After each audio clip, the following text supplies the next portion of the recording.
Bom dia a todos, estamos aqui em mais uma gravação das nossas memórias, conversando hoje com meu querido colega Flávio Miyazawa. Começo contando tudo que eu sei sobre sua vida. O Flávio, ele fez graduação em Mato Grosso do Sul, não sei se foi mestrado Yoshiko, e veio para o IC. E o resto da história que nós vamos saber. Tá correto? Tá certinho. E a sua área é teoria, né? A gente chama de teoria, mas enfim, depois eu vou pedir para você falar um pouquinho. Que ano que você foi contratado? Contratado em 98. 98. Nos 2000, que já entrevistei quase todo mundo dos anos 80, né? Estamos agora na série de 90. E por que você já tinha feito a parte de teoria lá em Mato Grosso do Sul ou não? Eu já via alguns problemas lá, né? Problemas de pesquisa. E eu gostava muito de algumas das coisas que apareciam, principalmente por causa da influência do Marcelo. O Marcelo estudava... Marcelo é professor lá. Marcelo Henriques de Carvalho. E aí ele estudava alguns problemas que eram muito bacanas, né? Um era um problema de corte e empacotamento, né? Bidimensional, e o outro era um problema de busca de texto. Então ele tinha feito alguns programas bem bacanas lá e que assim, me cativaram, eu não entendia como é que as coisas eram feitas, né? Mas como ele tinha estudado isso no mestrado, me deu aquela vontade de fazer o mestrado, estudar mais a fundo, né? E o mestrado você fez lá? Não, o mestrado eu fiz lá na USP. Na USP, também com a Yoshiko. Com a Yoshiko, exato. Tá. E você acabou de mencionar agora uma palavra que todo mundo acha que teórico não se baixa para aquele nível, que é programar. Você programa também? Eu adorava programar. Agora o tempo de programação diminui bastante, mas antes eu adorava programar. Na verdade, desde a graduação. Inclusive, quando eu entrei na computação, eu não queria computação. Eu queria engenharia elétrica ou eletrônica aqui. Ninguém conhecia computação naquele tempo. Só que, como estava lá no Mato Grosso do Sul, não tinha um curso de engenharia elétrica ou computação na Universidade Federal. E a coisa mais próxima que falaram era um curso de computação que estava começando naquele ano. E, bom, era mais parecido, então tá ok, fui. No início dos anos 90, então. Exato, exato. E eu entrei lá em 87, né? Ah, tá. E aí que assim, né, vendo o curso de computação, aí sim que eu me apaixonei por programação, e não queria mais saber de outra coisa.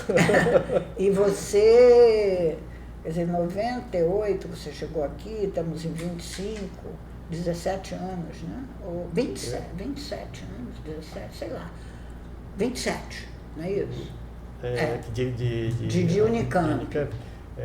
27 anos. 27. Você ainda programa? Não, agora, quer dizer, mas programa um pouco.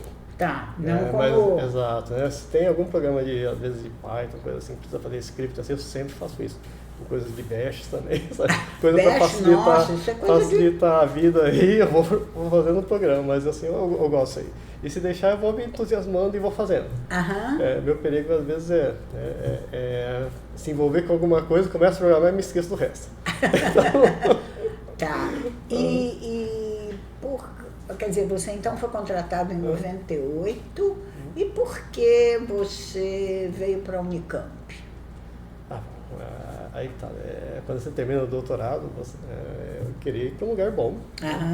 E aí, um pouquinho antes de terminar o doutorado, até vi a possibilidade de ir para a UFMS, voltar lá. Né? Meus pais estavam lá e tal. E tinha bons contatos e eles sempre falavam para tentar lá. Né? Aí, né, fui para lá e fui com a família lá para ver se se adaptava lá, quer dizer, mas só de tentar olhar as possibilidades lá, a minha esposa ela falou assim, não quero vir para cá. Então foi o fator decisivo da adaptação.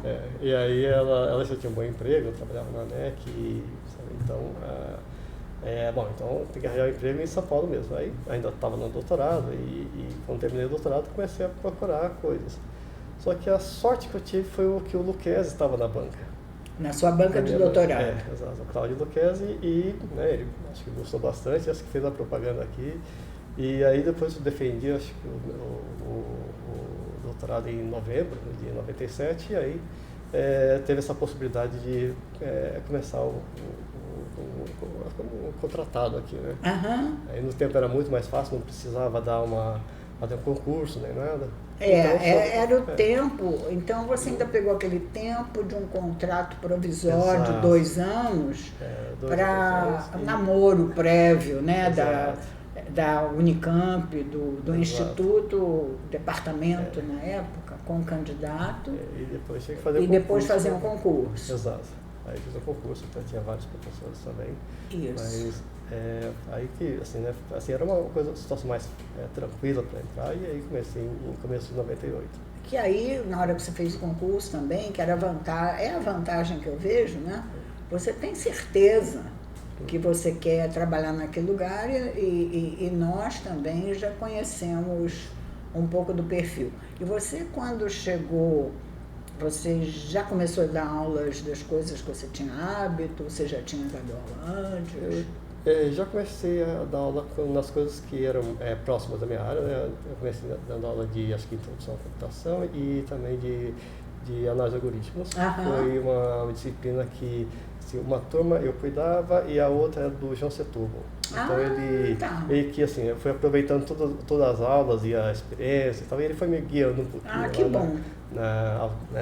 Nesse trabalho da aula. Que a gente cai de paraquedas nesse ambiente. É sempre bom ter alguém. Sempre bom ter alguém que vai ajudar. O João Setúbal, só para quem não conhece, o João Setúbal foi um dos criadores da bioinformática no Brasil, junto com o Meidanes, que a gente já entrevistou. E depois ele atualmente é professor na USP, né? Ele é titular lá, ele é titular na bioquímica, se não me engano, né? E você é titular aqui na computação. Você se lembra de contar alguma coisa diferente da época que você chegou? Pitoresca, horrível, agradável, o que quer que seja? Olha, quando cheguei aqui, assim, eu achei o Instituto maravilhoso. Eu achei, assim, um ambiente muito, muito próximo, né? As pessoas iam almoçar juntos. E a única partição que tinha era se as pessoas iam almoçar lá no vegetariano ou na parte que tinha carne, né? Então tinha lá o GAT, né? Que as pessoas iam comer lá, e aí tinha aquela fileira de gente que ia descendo lá na lanchonete da economia, que tinha uma variedade, uma lanchonete por quilo, né? E era muito bom. E você de que lado ficou? Do vegetariano? Dos carnívoros, exato. Carnívoro. Mato Grosso do Sul, né? Exato. E, então, nesse tempo, assim, realmente era muito bom. Aí depois eu acho que foi fragmentando mais, acho que as vontades políticas foram criando aí um espaço mais distinto, aí as pessoas tiveram mais posições, mas naquele tempo foi uma recepção muito agradável para mim, foi realmente muito... Que bom, que bom.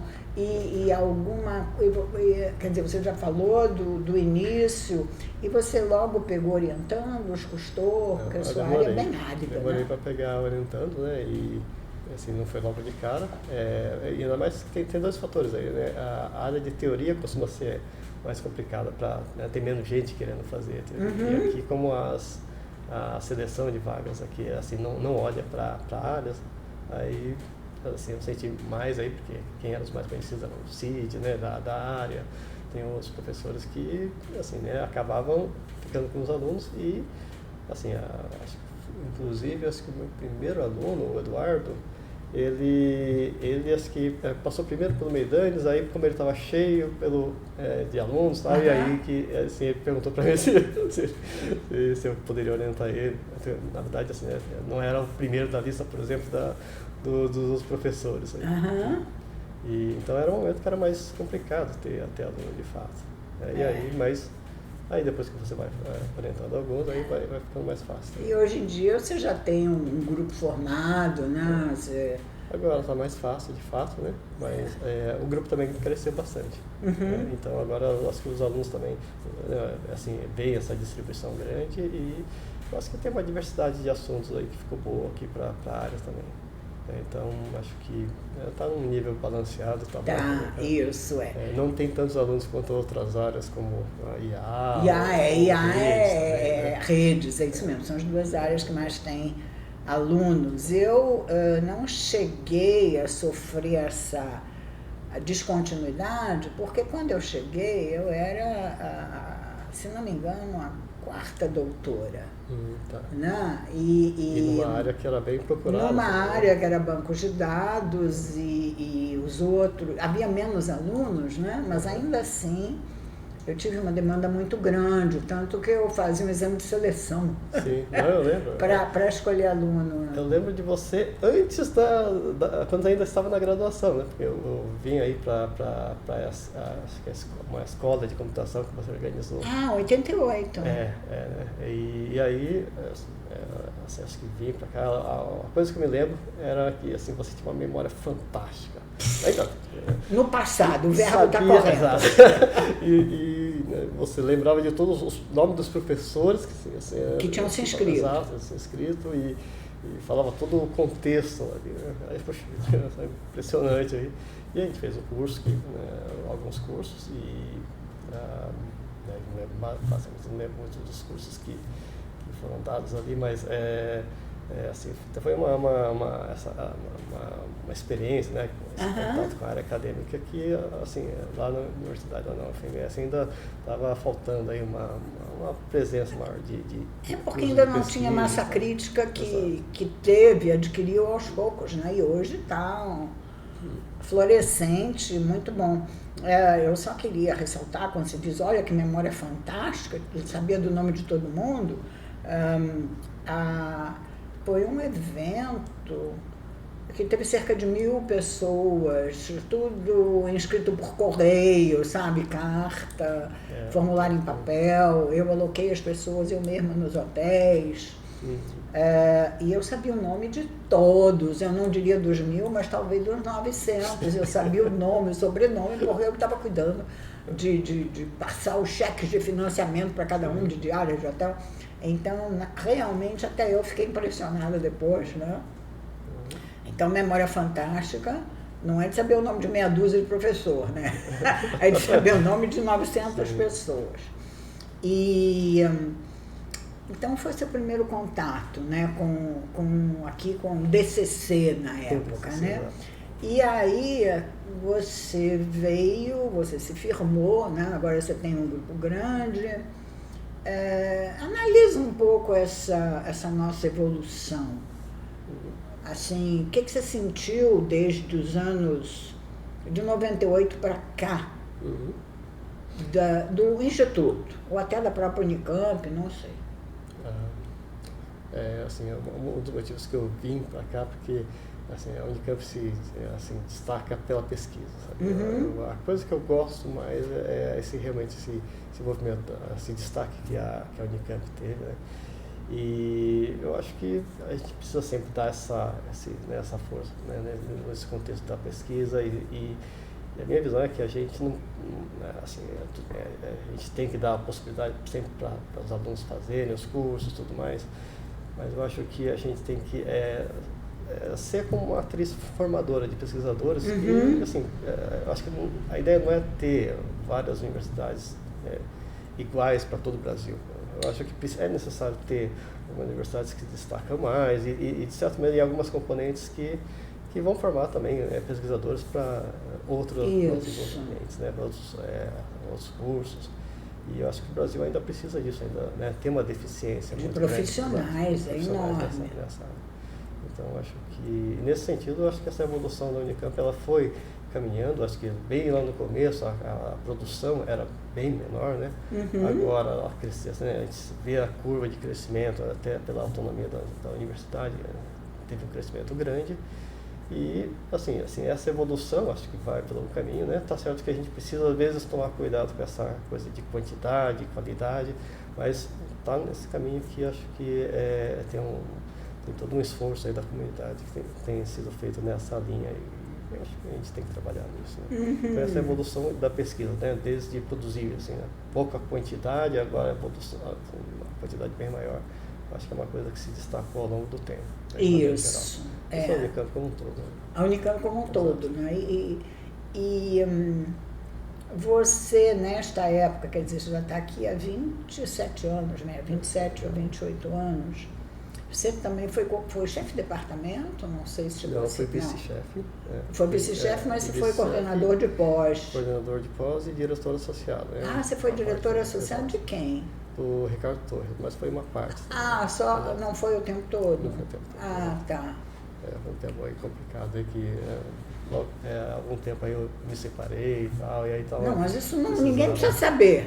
Não, você foi e foi complicado, quer dizer, não interessa se foi complicado por quê. Eu, nesse sentido, eu me lembro até de uma defesa que eu vi na Sorbonne, que a banca começou a fazer perguntas e falaram de um artista na área de arte. Aquele tempo foi complicado para ele. E aí, no intervalo, todo mundo que estava lá começou a dizer, por que será que teria sido complicado? Ah, porque ele tinha indagações desse tipo de outro. Não era, porque tinha sido a época da Segunda Guerra. E ele não tinha dinheiro para comprar tinta, porque não tinha, estava faltando tinta para ele pintar.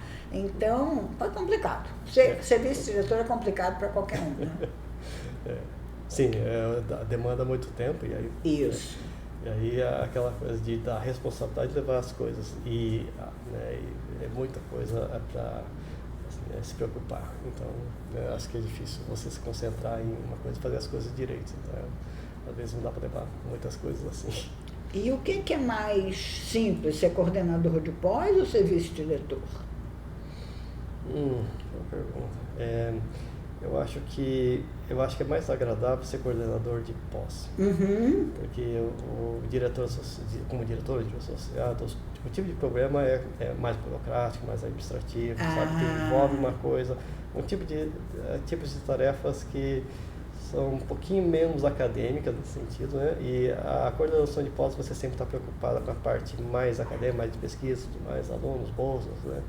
É uma atividade, né, burocrática também, mas é uma coisa acadêmica que está mais próxima da pesquisa e envolve mais diretamente. Né?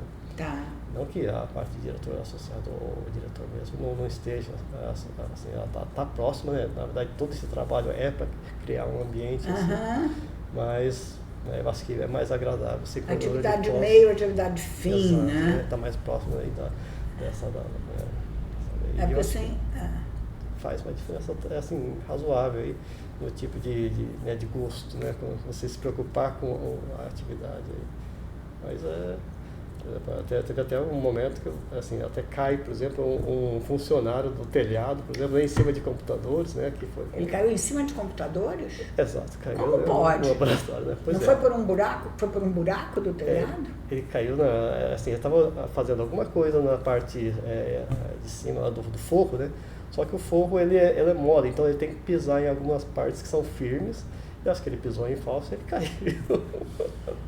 E aí foi assim, né? Aí caiu e faz uma poeira danada, uma sujeira. E aí machuca a pessoa, E a preocupação maior, inclusive, é com a pessoa, né? Claro, mas é o tipo de coisa que acontece e assim, o diretor ou o diretor associado tem que se preocupar com isso, é claro que com toda a estrutura administrativa. Né? Porque quando a gente fala alguém caiu do telhado, a gente pensa que caiu do lado de fora, né? Exato, ele caiu dentro, porque cair do telhado e cair em cima de computador era se a gente tivesse computador do lado de fora, mas não, do forro, né? Exato. Mas o machucado foi sério? Não foi nada sério. Graças a Deus. Foi ótimo, foi tranquilo. Tranquilo, quer dizer, não deu um problema complicado depois também, né?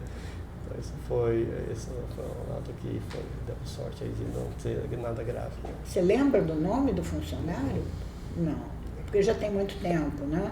Então, realmente, do ponto de vista de saúde, não foi tão excessivamente grave, senão você lembraria, né? Sim, não foi grave. Que bom, antes assim. E você estava falando da pós, então você, inclusive pela pesquisa, né, você tem acompanhado a evolução da pós. Aqui no IC, mas também no Brasil e no mundo. Você está vendo alguma tendência de coisas que poderiam mudar Porque após em computação, aliás, em todas as áreas, mas em computação, está traindo menos gente do que antes.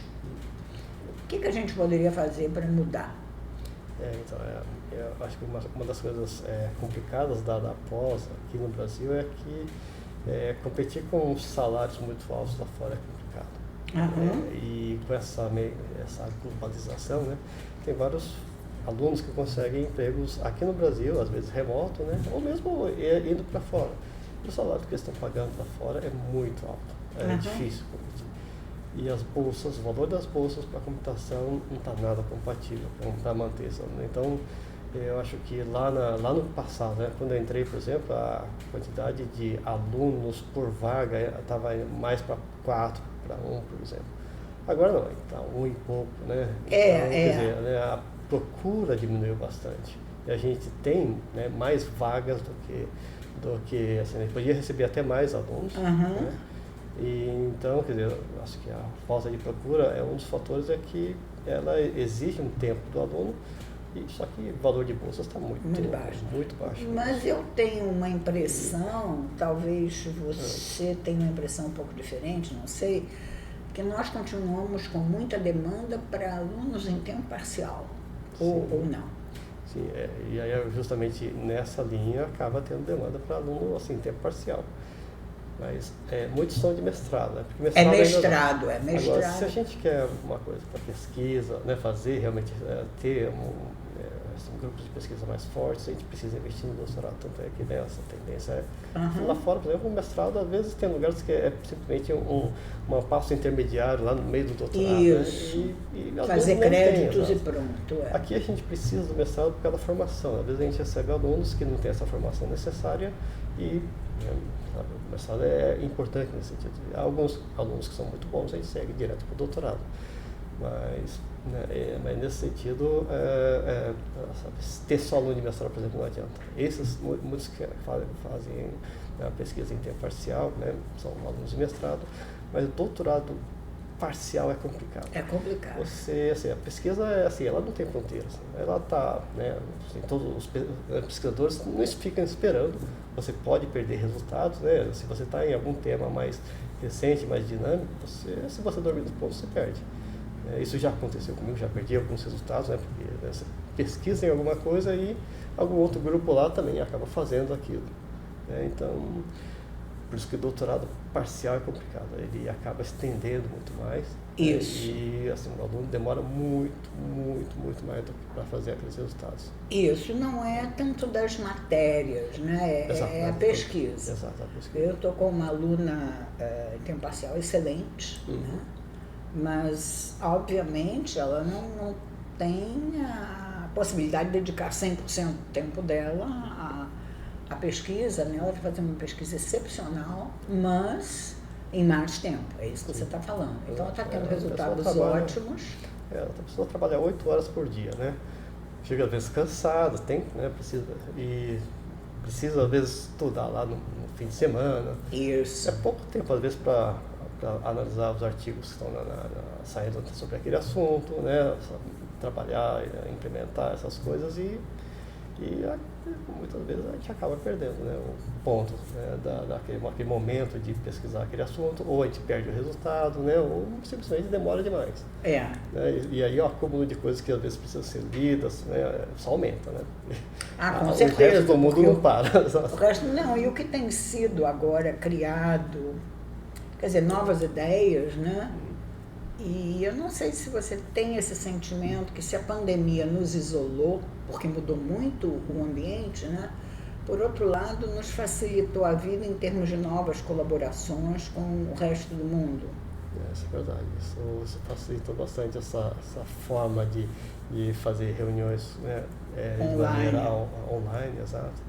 E acho que isso ajudou bastante nessa comunicação externa. E as pessoas já, né, ficaram acostumadas a usar o Meet, o Skype, o Google, ou seja, essas formas de se comunicar. Ela ainda não está muito boa, né? Principalmente para quem costuma fazer muito raciocínio algébrico, você precisa desenhar, então precisa... mas dá para ver que com o tempo deve sair aplicativos melhores. mas a gente está, assim, tem uma facilidade que foi criada aí que eu acho que até as instituições de fomento, elas têm enxergado um pouquinho melhor essa situação de internacionalização. Ah, sim?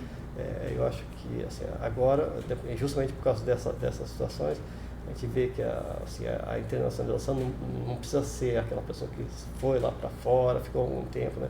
Quer dizer, à medida que ela tem uma quantidade de colaboração, uma rede de colaboração internacional mais ampla, né?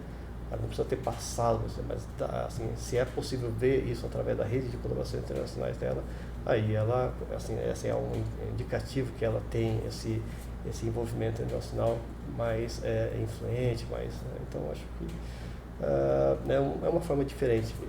Né? Que não é só indo no exterior, fazendo isso certamente conta, mas são outras formas de ver, né, esse trabalho com redes de colaborações. Mas aí eu podia estar te entrevistando online, né? O que seria a diferença, quer dizer, em paralelo? Por que simplesmente eu não marquei com você uma reunião? Sim, de fato, quando a gente... eu acho que tem essa coisa, né, assim, presencialmente tem uma coisa diferente, né? Uhum.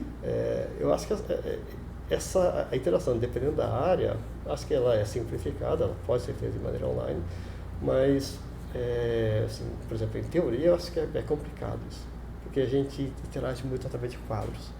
Quadros, né, de equações, de desenhos. Se você vai discutir, por exemplo, uma estrutura mais combinatória como grafos, alguma coisa que está associada a essa tipo de discussão, aí fica complicado você, né, interagir de maneira fácil, não fica uma coisa dinâmica. Então, se você quer manter esse tipo de situação, aí é melhor realmente que seja... E às vezes você precisa ter, além dessa discussão, você tem um tempo de maturação para você continuar a discussão.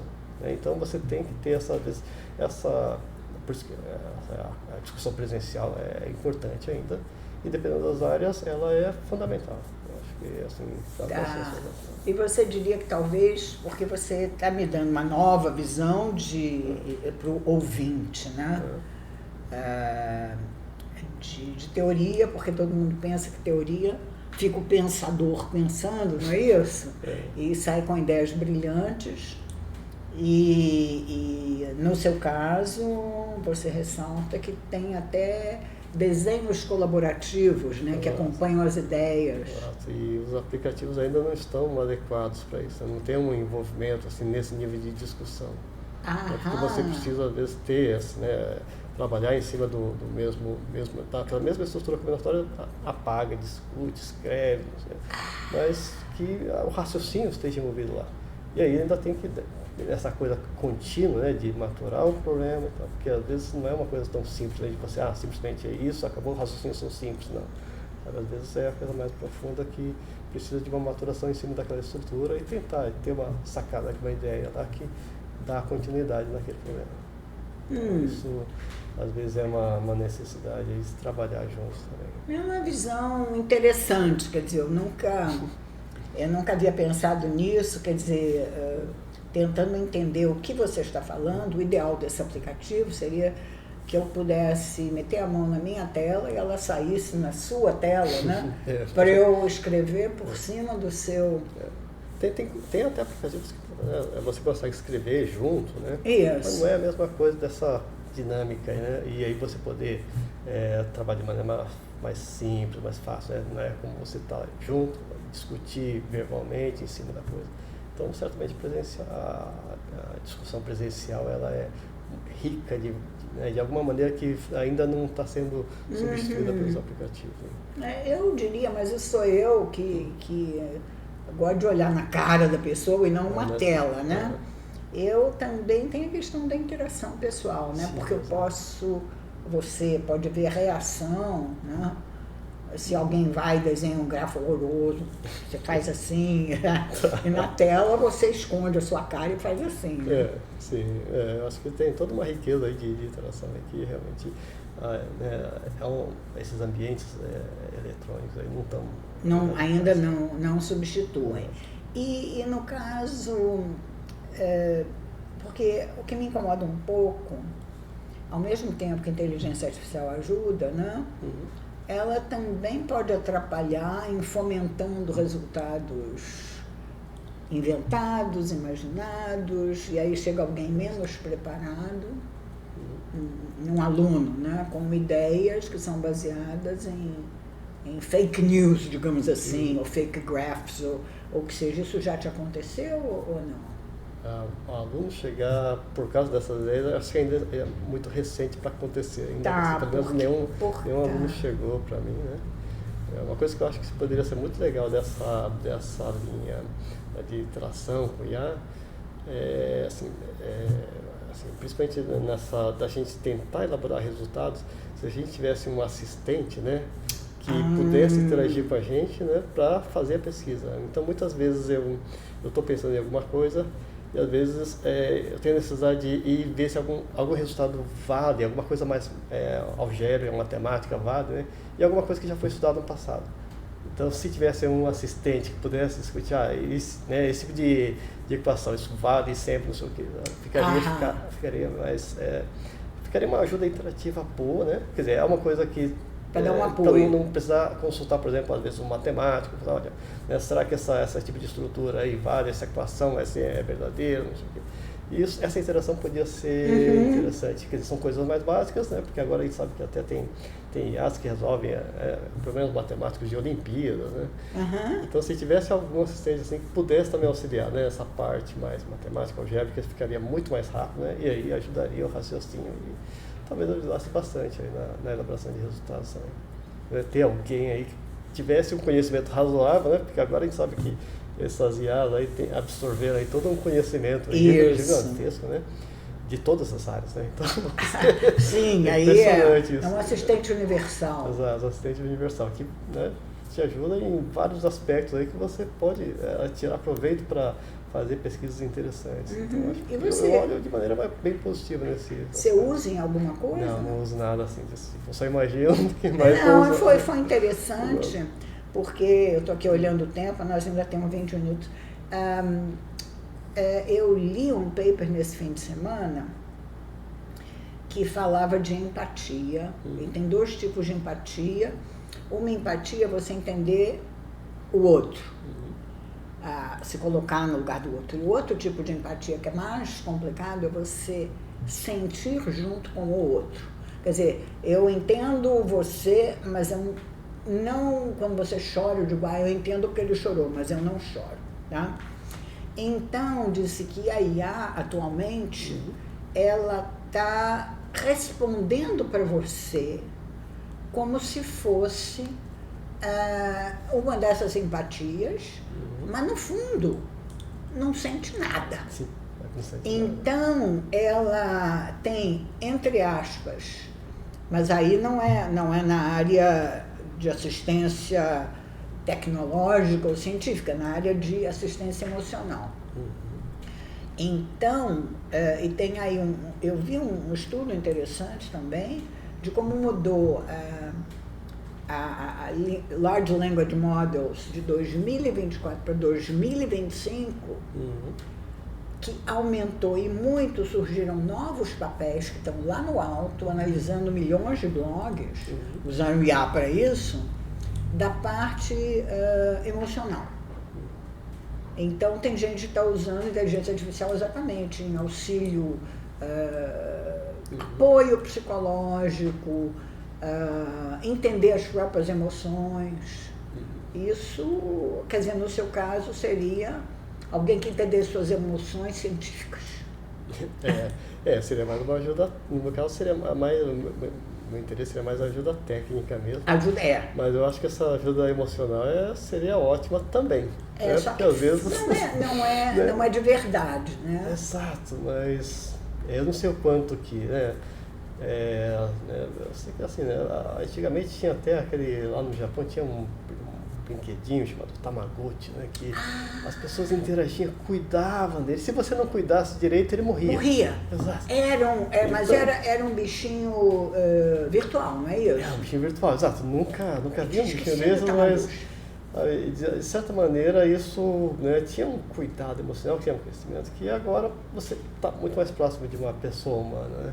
E ela entender você, eu acho que tem, assim, né, se é uma é uma IA que te ajuda de fato, não é uma pessoa, mas muitas vezes pode substituir alguém que às vezes não está próximo, às vezes nesse mundo que está cada vez mais, as pessoas estão mais distantes, né? Às vezes a ajuda aqui pode ser importante, né? A IA que te entende melhor, né? E você consegue dizer, né? Expor os seus sentimentos, todas as situações, e às vezes são coisas que você não diria para qualquer um. Não. Então, acho que imagino, desde que ela não guarde. Exato, desde que ela não guarde. Na memória dela e use para ajudar o outro, dizendo, olha, sabe, professora Cláudia assiste dorama o tempo todo, né? Isso eu já fiquei sabendo. E eu quero voltar um pouco para a sua pesquisa e perspectivas. E também para o passado, né? Você já falou como era o ambiente, que era agradável. Você já contou algumas histórias interessantes? Você se lembra de alguma ocorrência diferente ou engraçada, de algum aluno ter te dito algo, de um cenário no corredor? Não, de aluno assim, não. Talvez uma situação engraçada que aconteceu na graduação. Logo no primeiro ano, né, tinha um professor que queria fazer um sistema de matrícula acadêmica lá no UFMS. E a UFMS ela tem vários campos, né? Tem Campo Grande, tem Dourados, Aquidauana, Perumbá, Três Lagoas. E aí ele queria fazer um sistema para fazer a matrícula, porque a matrícula era toda preparada lá, no formulário e tudo mais, que depois eram levados para Campo Grande. E ele queria fazer um sistema que era feita toda a matrícula lá nos próprios campos, né? E aí, logo no primeiro semestre, assim, ele estava falando sobre isso. E aí eu comecei a fazer isso no segundo semestre. E eu e mais outros dois outros alunos que ele chamou também. Uma linguagem assim, era bem diferente, era chamada Zin, era uma linguagem chamada de quarta geração, né? Uau. Mas é bem antigamente, isso foi em 87, né? Então, bem lá para trás. No primeiro ano eu não tinha feito nem disciplina de banco de dados. E aí tinha lá um campo lá que fala assim, puxa, esse campo aqui fala que você vai indexar aquele campo e aquela busca vai ficar mais rápida, você vai gastar mais memória, né? Tá ótimo. Indexei todos os campos. Isso é um não. Vai gastar memória, então deixa eu ver qual que é a coisa da memória, né? E opa, dá para indexar tudo, cabe na memória, foi uma maravilha, né? E isso quando você está fazendo experimentos, você não sente nada. Aí quando você alimenta com todos os dados, sistemas, e a gente fechou lá o sistema. Fomos inclusive lá foi a primeira vez que eu fiquei no hotel sozinho, mandaram lá no fim do ano para Dourados, né? E aí fizemos a matrícula. Você era aluno de graduação? Exato, de primeiro ano. Nunca tinha feito eu cuidava da matrícula da universidade, estava ajudando. Exato, a gente fez esse sistema e fomos lá fazer a matrícula. Cada vez que dava um enter, demorava assim, esperava, aí saiu mudava a tela de alguma coisa. Cada coisa dava um enter, mudava alguma coisa. Eu inseria lá a matrícula de um aluno, né, e demorava um tempão. E assim, né, deu para fazer tudo. Foi muito bem, então, né, para o que se esperava aí, foi muito bem. E aí depois comentando, né, puxa, esse negócio ainda está muito lento, né, então, e em algum momento lá, eu falei, a gente inclusive indexamos todos os campos lá para justamente ser mais rápido, né. Aí o professor Edson Castro. O Edson. Exato. E ele falou, você indexaram todos os campos? Não precisa indexar todos os campos, não. É só para os campos que você quer uma busca rápida e tudo mais. Aí que eu fui entender, né, que realmente para cada campo que você indexa, você constrói todo o índice, tem que manter aquilo ali, né? E aluno de primeiro ano não sabe nada disso, né? Então a gente estava, ademais, dando estrutura de dados, ainda não tinha essa associação com essas coisas. E ainda não sabe. Né? E aí, vamos só clicar e tirar todas essas indexações desnecessárias, e ficou muito rápido. Mas foi uma coisa assim, engraçada, que a gente assim, faz, né, sem esse conhecimento, você fica mais rápido, fica, ok, né? Mas tem que manter tudo isso e fazer para cada é um custo computacional alto, né? Exato, né? Manter todos os índices. E duas últimas perguntas. De tudo isso que você tem feito, seus projetos? Tem alguma coisa que você diz assim, isso é espetacular, tá certo? Ou atualmente ou no passado, que você possa mencionar bem rapidamente da sua pesquisa? Acho que talvez tem duas coisas, talvez aí para se mencionar aí, uma linha mais teórica, né, que é a parte de algoritmos de aproximação, onde eu tenho feito a maioria dos resultados. E uma das linhas é fazer algoritmos que são rápidos, são problemas NP difíceis, né? Quer dizer, problemas que nos quais você não espera algoritmos de tempo polinomial para fazer a solução exata. Então, o que a gente faz nesses algoritmos de aproximação são algoritmos polinomiais, né? Que se espera que sejam rápidos. E alguns desses problemas aí seguem na linha de problemas, por exemplo, de comportamento de esferas, segue numa linha que eu já trabalhei assim, aos poucos, bem lá para trás, e a coisa foi evoluindo. E aí, nesses problemas a gente conseguiu fazer vários algoritmos de aproximação, né, que você consegue algoritmos de tempo polinomial que são tão próximos, geram soluções tão próximas do ótimo quanto se queira. E se você quiser uma solução 1% do ótimo, você consegue. 0,1% do ótimo, qualquer taxa, exato. Né? Só que aí você paga um preço. Né? É polinomial, mas o preço do polinômio, do grau do polinômio, fica bem alto. Então tem. Mas por outro lado, é uma informação teórica importante, que diz que, olha, tem certos problemas que são bem difíceis que você não espera resolver de maneira rápida. O caso geral do problema do caixeiro viajante, por exemplo, você não espera ter nenhuma aproximação em qualquer fator que você queira. Interessante. É difícil. Agora, para alguns problemas de comportamento, você consegue chegar tão perto do ótimo que você queira. Então, quer dizer, uma vez que você faz esse resultado, ele seria o melhor aí nessa linha, nessa abordagem. E aí você pode convencer outros da inutilidade de tentar alguma coisa. Então, ou da utilidade. Exato. Nesse caso, o que é um resultado, assim, ele é um resultado mais teórico, mas ele diz, olha, agora a porteira está aberta, no sentido que você pode tentar qualquer aproximação, quer dizer, você pode aproximar tão perto do ótimo quanto se queira. Você paga um preço mais alto para isso. Mas agora, já que agora a porteira está aberta para você aproximar tão perto do ótimo com algoritmos polinomiais, agora faça coisas mais práticas. Então agora é meio que naquela linha, né? Você tem, se você tem um problema difícil ou fácil, né? Você tem uma linha que você, olha, se você conseguir algoritmos difíceis, você faz isso. Agora, se você tem algoritmos que são provadamente polinomiais, bom, é igual o problema do verificar se o número é primo, né? Começou com um algoritmo tipo n elevado a 12. Então agora faça um algoritmo determinístico lá polinomial com um grau bem menor, né? Algo que seja mais prático. Aí nessa linha de aproximação é um problema é difícil, mas você pode aproximar tão perto do outro. Então é um resultado teórico que tem um impacto que acaba marcando aí a linha. Exato. Inclusive, até eu vou fazer uma observação antes da última pergunta, que essa sua conversa mostra que você está nos dois mundos, né? O mundo teórico e o mundo mais aplicado.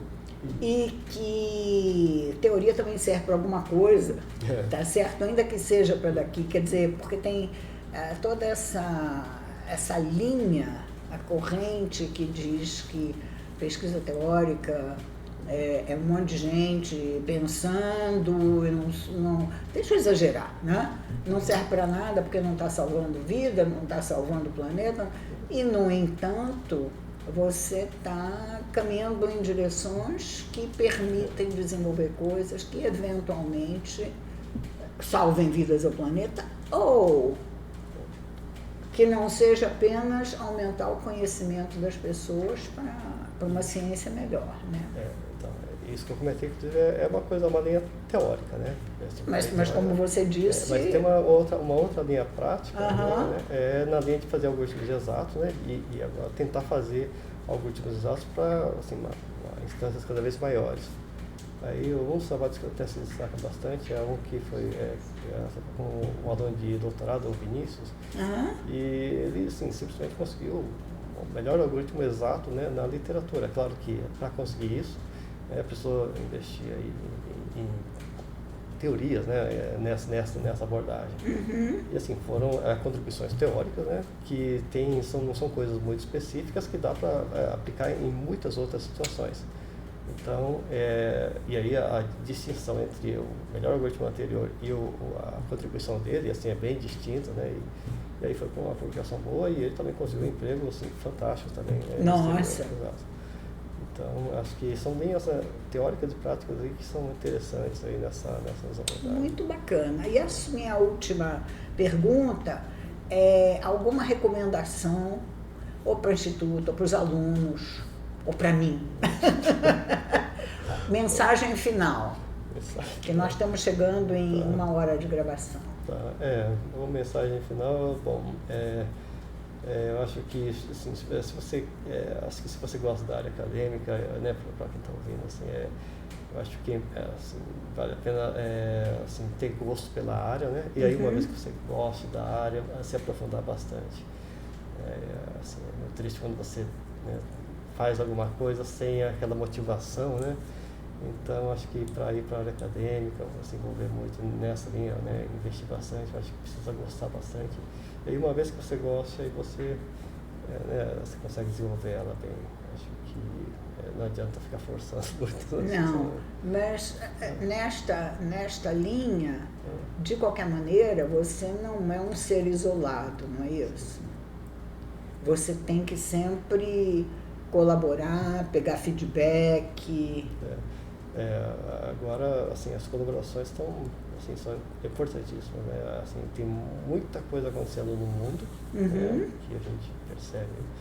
E assim, são ideias importantes, boas, que nascem a toda hora aí fora, né? Então, o mundo está muito mais dinâmico, né? E aí, agora, por exemplo, tem uma aluna que está na Alemanha, né? E assim, ela está estudando programas próximos do que a gente já estudava aqui. E está com um pesquisador assim, que tem ideias diferentes, é um pesquisador muito bom, bem destacado, né? E que aí, sabe, várias das ideias dele são aplicadas para outras situações, que também se aplicam às nossas, né? Então, uma coisa que a gente aprendeu aí nessa experiência aqui, né, é tentar absorver o máximo dessas ideias, o máximo possível, para tentar aplicar em diferentes áreas. E às vezes aquela ideia que é aplicada, às vezes um problema bem diferente, ela é aplicada assim para uma diversidade bem grande de problemas, né? Então, ganhar essa experiência, tentar estar bem aberto a diferentes ideias, assim, para quem gosta da área acadêmica, assim, é um fator importante para abertura. Porque muitas ideias até inclusive são recicladas, né? Então tem ideias que são lá do passado que voltam, né? E são investidas em coisas diferentes. Mas assim, né? Do jeito que as coisas estão pipocando de ideias diferentes, novas, e são ideias bem complicadas e abstratas. Eu acho que se a gente... Por causa da sua observação, eu só tenho uma pergunta final, que é algo que vem me incomodando muito, que é a questão de fake news de vacina, né? Tem fake news em combinatória? É difícil, né? Porque todas essas áreas teóricas você tem que provar, né? Esse é o negócio da diferença. E aí quando você faz alguma coisa e se aquilo não estiver certo, né? Simplesmente não passa pelo processo de referir. Então isso é muito mais complicado no meio acadêmico, né? Quer dizer, não existe essa de uma meia dúzia de pessoas publicarem ou propalarem ideias que dizem que beber água de manhã todo dia é melhor do que uma vacina contra o que quer que seja. Não tem essa... eu acho que essa é talvez a diferença de áreas mais práticas, né? Porque às vezes, se você usar uma amostra diferente, né, que opa, isso aqui deu certo numa amostra, mas aquela amostra talvez tenha sido viciada de alguma maneira, tem alguma correlação com outra coisa. Agora, nas áreas teóricas você tem que demonstrar, né? E aí demonstrar, provar, né, A mais B, que aquilo negócio dá certo. E às vezes isso na verdade é difícil você aparecer um fake news, né? Tem coisas abertas, né? Mas deve ter má fé também, não? Sim. Porque tem em qualquer área, isso é do ser humano. As áreas mais práticas podem acontecer justamente por causa dessas instâncias, né? Se a pessoa usar uma instância muito particular, aí certamente, assim, olha, né, peguei umas instâncias que são interessantes, e aquela só funciona para aquele tipo de instância. Certo. E aí, assim, é claro que aí o processo de referir pode pegar, mas pode ser difícil se pegar no sentido de que se o cara colocar algum tipo de instância que sempre dá o ótimo, né, dá uma solução muito boa, aí pode ser que passe e aí os referentes não percebam. Mas quase sempre, se for um problema mais conhecido, né, e já tem várias instâncias, assim, instâncias disponíveis na internet, já tem um monte, inclusive. Né, então, até tem um aluno aí que né, tem conseguiu resultados muito bons, assim, são os melhores da literatura para o empacotamento de containers. Ele defendeu esse ano o mestrado e né, conseguiu os melhores resultados, assim, de maneira bem destacada mesmo, tanto no tempo quanto na qualidade. Legal. E assim, aí chamamos, inclusive, para membro da banca, o que tinha o detentor dos melhores resultados da atenção. Para ser exatamente né, a coisa ter uma boa avaliação. Para validar. Ele adorou também o mestre, porque muita coisa a gente usou a estrutura que ele tinha, né, mas é claro que a gente colocou mais coisas, mas ficou bem melhor. E assim, teve um destaque, e as instâncias que nós usamos, né, essas instâncias são instâncias que foram distribuídas lá na década de 80 e alguma coisa. Quando você ainda estava errando programas. E aí, quer dizer, são instâncias que já passaram por diversos outros programas, né? Que, assim, e não chegaram a esse resultado. Exato. E foram evoluindo, é claro que né, tem uma evolução, né? Só que ainda dá para espremer mais. Dá para espremer mais, né? Então a gente vai garantir assim, alguma, né, naquela instância, alguma coisa que seja mais rápida, com melhor qualidade, né? É um passo difícil. Foi pequeno o incremento? Foi. Mas para essas instâncias, nessa idade, né, de experimentação, aí, assim, é um passo importante nesse tipo de contribuição, né? Porque as técnicas também, a ideia, o que a gente vê nessas técnicas, elas podem ser aplicadas para vários outros problemas. Né? Então, essa é uma parte prática também, né? Mas aí tem que ser tem que enxergar. Exato. E em cima de instâncias bem conhecidas também. O código, inclusive, vai ficar livre e tal, mas né, toda essa coisa de deixar o código aberto, né? As instâncias já são bem conhecidas, então né, está contribuindo. A gente foi favorecido, né, por outras pessoas que deixaram instâncias, códigos abertos. Sim. E aí a evolução da ciência vai por aí. Né? Isso é uma coisa importante, que ninguém começa do zero inventando coisa que ninguém nunca fez. Eu, agora que está completando a nossa hora de gravação, eu quero agradecer muito as suas explicações, inclusive abrindo os olhos da dificuldade, mas da beleza de quem quer trabalhar nesta área tão complicadérrima, né, quanto a sua, e sabendo que se alguém quiser ajudar nos programas de matrícula da Unicamp, pode perguntar para você, se quiser empacar tudo, não é isso? Foi trabalho de aluno de primeiro ano. Tem que ser um aluno de primeiro ano, porque nunca tem programado na vida. Então tá bom, aqui pela tradição, muito obrigada. E até. Foi ótimo.